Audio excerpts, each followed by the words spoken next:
Pakistan is located in a very important spot on the globe. It's near key areas like the Middle East and Central Asia. This gives it a lot of potential for trade and politics.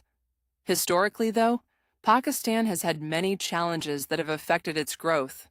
The region has seen wars and political changes that make things complex, yet its location still offers many unseen opportunities. Even with its good location, Pakistan has not fully used these benefits. We see a gap between what could be and what is now. Its history is both rich and complicated. Pakistan's history affects its present capabilities. There are many stories of struggle, like in politics and economics. The journey of Pakistan gives us insights into why things might be this way now. After the British left their colonies in the mid-1000s, they hoped to create one big country from the subcontinent. But the Muslims, led by Muhammad Ali Jinnah, wanted their own country. Jinnah believed a Hindu-majority state couldn't protect Muslim rights. There were too many cultural and political differences. So, the push for a separate land was clear, and this idea became very important for the Muslims of that time. Pakistan came into existence on August 14, 1947. Muhammad Ali Jinnah, who led the struggle, became the first governor-general, and Liaquat Ali Khan was the first prime minister. While Pakistan was now independent, it stayed under the British Commonwealth until 1956. Later, Pakistan adopted its first constitution and became a republic, free from direct British control. These changes marked new beginnings, but they also brought challenges and opportunities. One of the first major challenges was the death of Muhammad Ali Jinnah in 1948. He was very sick with tuberculosis and passed away just a year after Pakistan's founding. His death left a big gap in leadership. Adding to the instability was the assassination of Prime Minister Liaquat Ali Khan 3 years later in Rawalpindi. These events created a lot of political uncertainty and affected the young country's early days. The instability continued, with several prime ministers losing their positions either through votes of no confidence, resignations, or government orders. All these changes shook the country, making it hard for any leader to complete their term. Pakistan was facing a time when it needed strong leadership, yet it was becoming clearer that political stability would be a hard goal to achieve. This early turbulence set the stage for further challenges in the years to come. After the early challenges, Pakistan faced more political issues. General Ayub Khan took power, becoming the first military leader. His rise marked the beginning of a series of military rule in the country. Ayub's time in power set a pattern for future military interventions. This period was important because it changed how politics worked in Pakistan. The armed forces became very involved in political decisions, which had long-term effects. These military takeovers affected democracy in the country.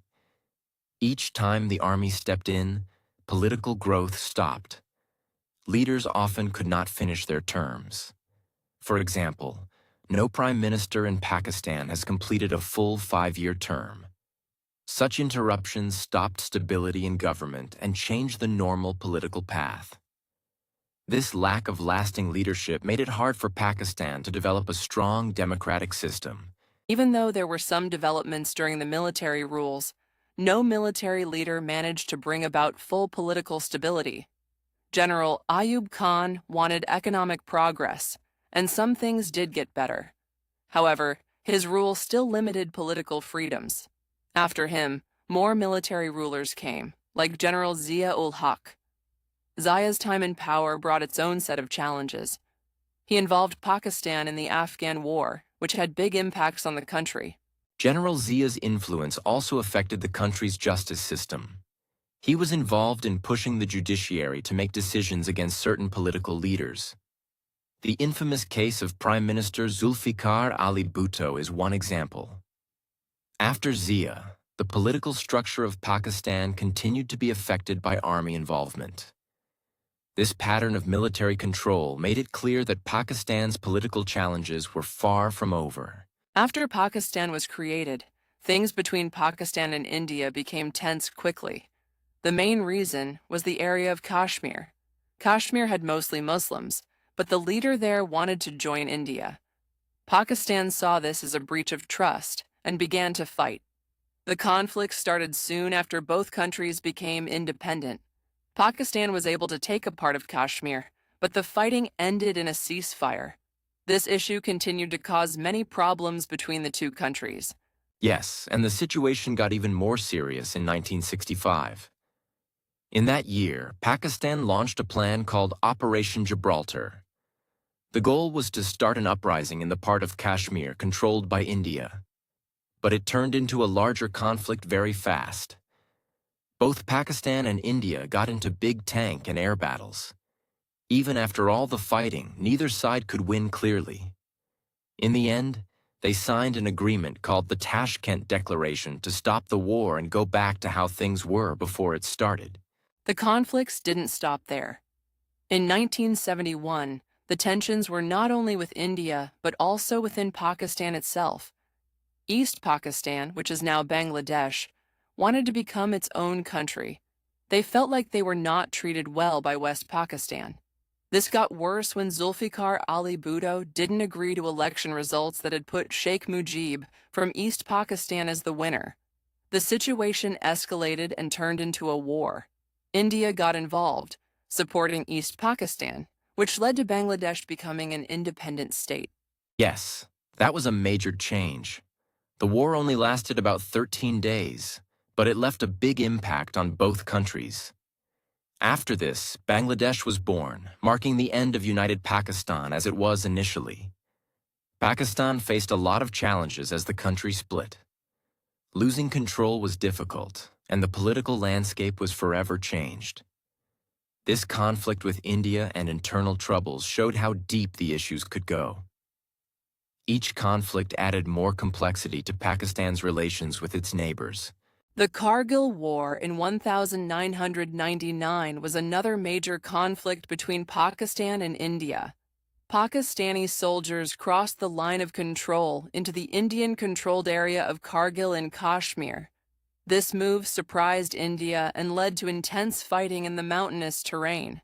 The conflict caught international attention quickly, with many countries urging both sides to stop fighting. The situation was tense as both nations are nuclear powers, and the world watched closely to see how it would unfold. International pressure played a significant role in ending the conflict in Kargil. Countries like the United States were involved, urging Pakistan to withdraw its troops to avoid further escalation. The conflict eventually ended without any clear victory for either side, but highlighted the ongoing tensions in the region. Just a year before, in 1998, both India and Pakistan had conducted nuclear tests, which showed their nuclear capabilities. This nuclear development changed the dynamics between the two nations, as both understood the potential dangers of a full-scale war. The nuclear tests in 1998 were a game-changer for Pakistan.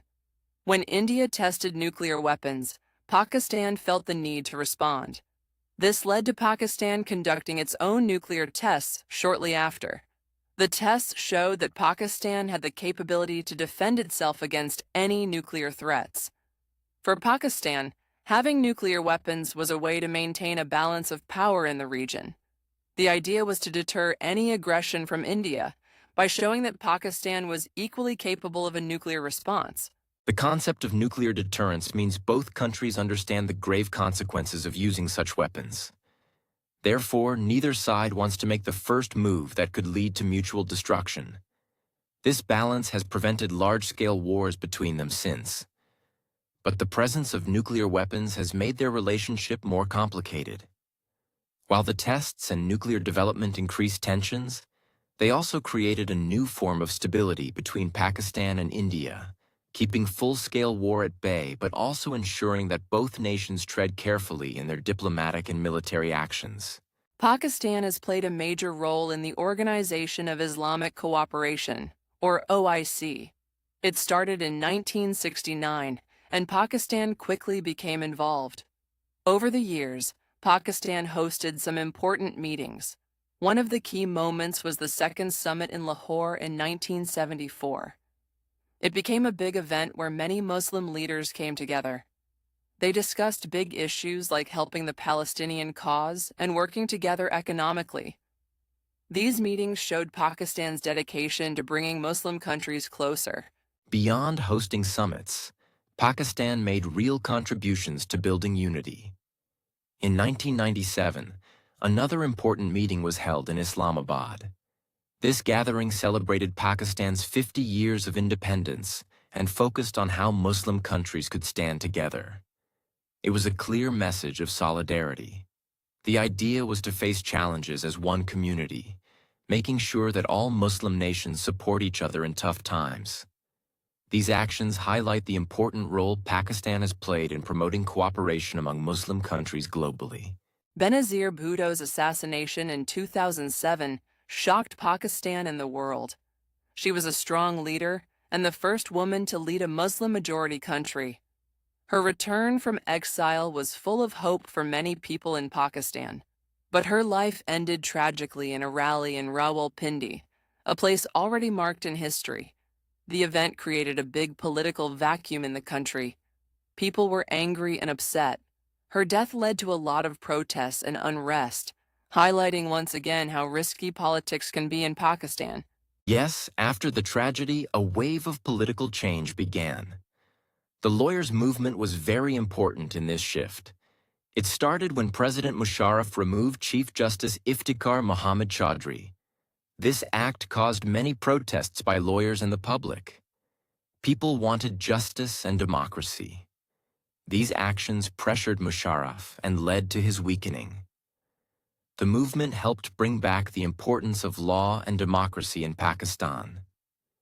In the end, Musharraf's power diminished, and the country began to steer back to a more democratic path. Musharraf's departure was a turning point for Pakistan. It showed that people could drive change. The movement made leaders more aware of their actions.